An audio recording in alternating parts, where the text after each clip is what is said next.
Welcome to Donmar TV News Channel. Nakala naman na itong ulol, isa rin, walang preparasyon. Hindi nagbabasa ang mga gago. Tsaka may statement pa nung isang sabi ko nga itong tao na ito, si Trillanes, may statement siya. Trillanes, alam mo, pag nakita ko yung pangalan mo, nakikita kong tae ng aso. Every time I look at you, you're a shit of a dog. Mas marunong ka pa. Bakit mo ako takutin ka magpreso? If it is my destiny that magpreso ako, di magpreso ako. Tunyan kita, ikaw, Pilipino, magtatakbo ito uli. Kamo mga Bisaya, mga Pilipino, mga Tagalog. Anong ginawa nitong putang ina nito? Sige, sabihin mo. Baski na mali. Anong ginawa nitong animal na ito? Hindi nag-revolt, pasigaw siguro. Tapos mag-surrender lang, ganun ka kaduwag, putang ina ka, tapos magyabang ka. Kung kami, ginawa kami, sige, makulong, di makulong. Ikaw, nagkulong, nanalo ka dahil yung backlash sa administration. Tapos sabihin mo, kala mo sino ka magsalita. As if you are also, hindi ka naman summa cum laude. Ewan ko kung cum laude ka o pareha ko lang sa akin 75. Pero alam mo, sa totoo lang, Trillanes, kung bright ka sa akin, kung mas marunong ka, ikaw na sana ang nadagdadaldal dito, hindi ako. Yan ang totoo. Kaya kung magtakbo ka ng presidente, senador, people of the Philippines, mga kababayan ko, mga Bisaya, ayaw yung magpatunto nito na wala itong ginawa kung hindi mag-exhibition. Wala itong nagawa kung hindi manira ng tao. Putang ina niya. Yun yung pagana. Tapos sabi dito, turo dito, drug lord doon. Pati yung mga anak ko, pati yung anak ko na maliit, dalagita. Anong nangyari? Wala. Ni isa. May napakulong ka ba, Trillanes? Sino? Sinong napakulong mo? Oh. Nandyan pa rin sila. Ako, wala akong pinakulong. Pero wala na sila.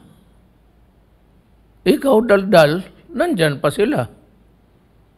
Ako nagdadaldal, tapos, wala na sila. Ayaw ko kung saan pumunta ang mga putang ina nyo. Let's go to we will know. Ito, makinig kayo kasi si Secretary Galvez would the things that you would know. Huwag kayong maniwala dyan sa opposition. Walang ginawa. Yung gusto lang yan bumalik. Kasi maaari lang ibigay ko na lang para hindi nasisirain ang Pilipino. Hindi na tayo masira. Ibigay ko na lang. Yung naiwan ko, sige, inyo na. Tapos na rin ako, ilang taon na. Ito wala itong ginawa kung hindi mamulitikas. Tama niya sabi ni Bong, if you want to appear white, you paint the other person black. Pinturahan mo ng itim, at ikay puputi. Painting the other guy black so that you would appear white. Yan ang ginagawa nila. Pinipinturahan kami ng itim para bumango sila, maputi sila. O tignan mo ano ginawa ng ito nagipagkonsabo, pati itong mga komunista sa nakapasok sa gobyerno. Do you think that we will stop there? I said, you are a member of a grand conspiracy of communism. Lahat kayo. The act of one is the act of all. Ikaw, Sarate, bantay ka. Medyo sabi nyo, paalis na ako. Well, really. Kaya maniwala dyan sa Trillanes, may ano sa statement. natatakot daw ako. Hindi ako natatakot, oy ulol, kung hindi ka ba talaga galing aso. Ako, magpakamatay ako sa prinsipyo ko. Kung yan, prinsipyo ko na ikamatay ko, okay yan sa akin. Ipakulong ako habang may okay sa akin yan. Pero ginawa ko yan ko na tama.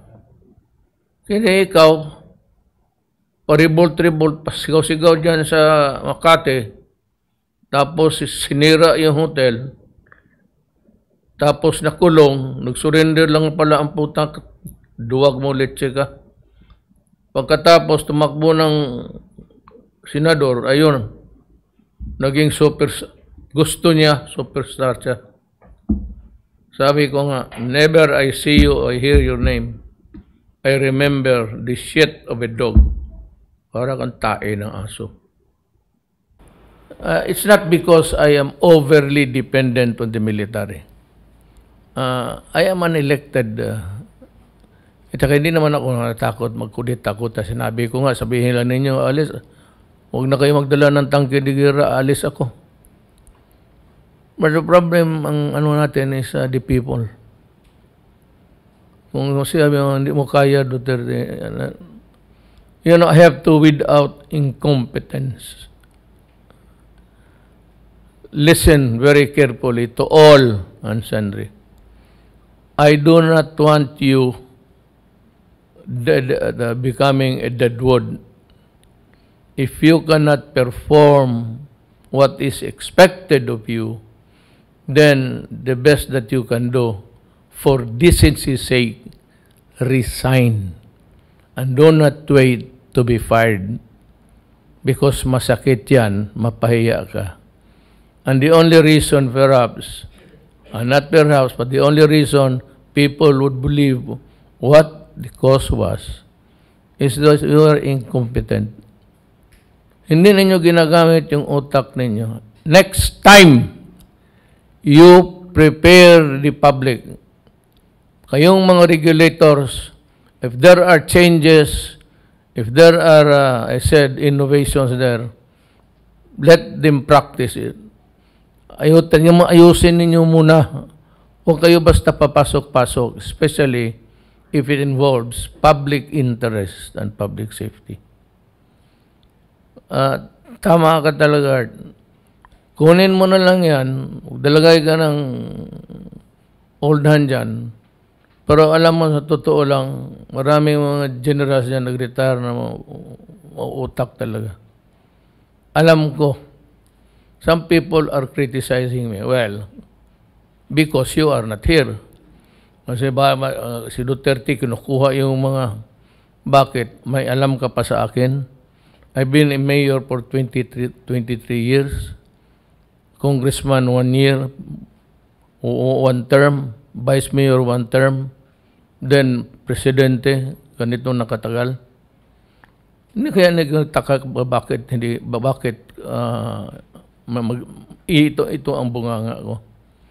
Kasi hindi talaga ninyo intindihan trabaho ninyo. Public interest, protect the public, do not, for Christ's sake, do not make it hard for the people to survive. I've been telling you, I intend just to make Philippines a comfortable place. Ginagawa ko na lahat. Nagkakaso-kaso na nga ako dyan sa kung anong ay International Court of Justice.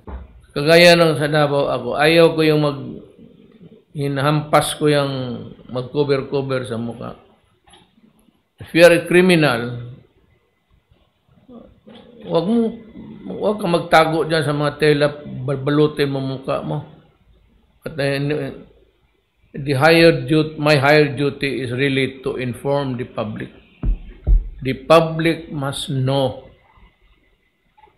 Kaya ganyan sabi na yung secrecy na hindi sabihin na I don't believe in that. The public must know. We owe it to them to tell them the truth. Kaya mga mga drug pusher. Kailangan sabihin ko pangalan, ang mukha nila ipakita. Kaya yung mga through the law enforcement agencies and the uniformed personnel, huwag ninyo pabalot-balot yung mukha. Kung maggawa kayo ng shabu, nakahubad pa nga siguro kayo, bakit pagdating ng panahon magkabukuhan, especially if you are caught committing the act. So, that I think is the higher